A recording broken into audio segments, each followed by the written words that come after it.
Lagos never stops moving. Millions of footsteps, endless noise, a city too busy to notice what hides in its shadows. But beneath one ordinary bridge, someone was hiding. A man people saw every day, yet never truly looked at. A man whose troubled mind turned a forgotten corner of the city into something far more disturbing. One morning, the whispers became a crowd. Police arrived, and the quiet stranger living under the bridge was revealed to be the center of one of Nigeria's most chilling criminal cases. This is the story of Clifford Orji, the man who lived in plain sight and the darkness Lagos overlooked for far too long. The sun had barely risen over Lagos when the strange whispers began spreading through the bustling streets of Surulere. People gathered beside a quiet bridge, a place most residents walked past without a second thought.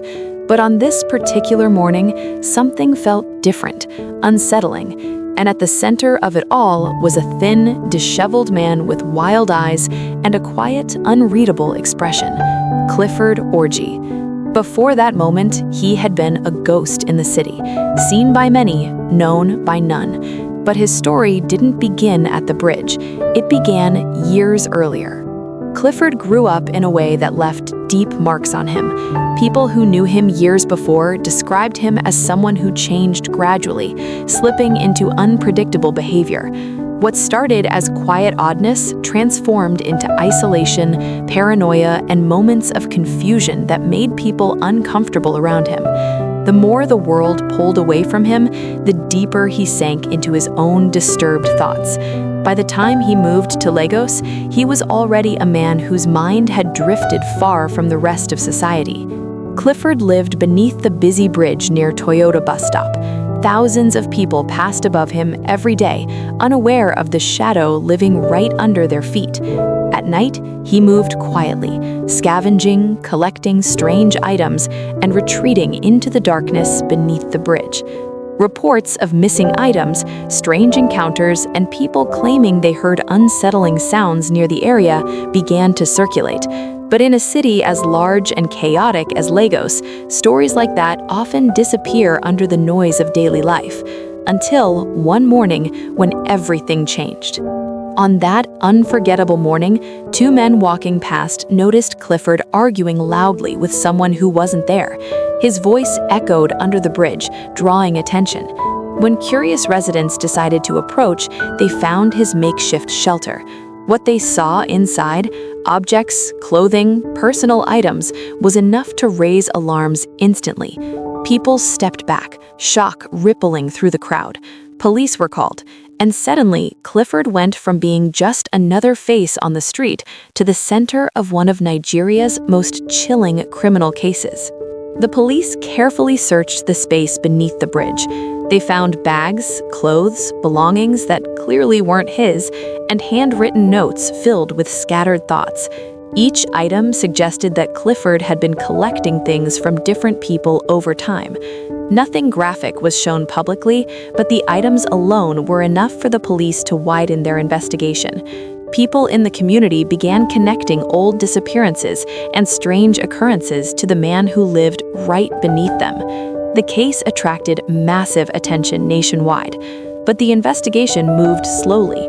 Important steps were delayed, files went missing, witnesses gave conflicting accounts. There were days the police couldn't even determine which state had jurisdiction or who was supposed to handle what part of the case. The public watched, frustrated as the system struggled to deal with a case that demanded clarity and speed. And in the middle of it all, Clifford sat silently, sometimes calm, sometimes rambling, sometimes refusing to speak at all. When Clifford finally stood in court, he looked nothing like the terrifying figure the public imagined. He appeared confused, fragile, almost disconnected from everything happening around him. Psychiatric reports suggested severe mental illness. Court sessions dragged on for years. Eventually, he was taken to Ikoyi prison, where he spent the remainder of his life. Not convicted, not acquitted, just stuck. With time, he grew weaker until he eventually passed away behind bars, his mind long gone before his body followed. Clifford's name became etched into Nigeria's true crime history for one reason. He lived in the heart of the city, yet remained invisible.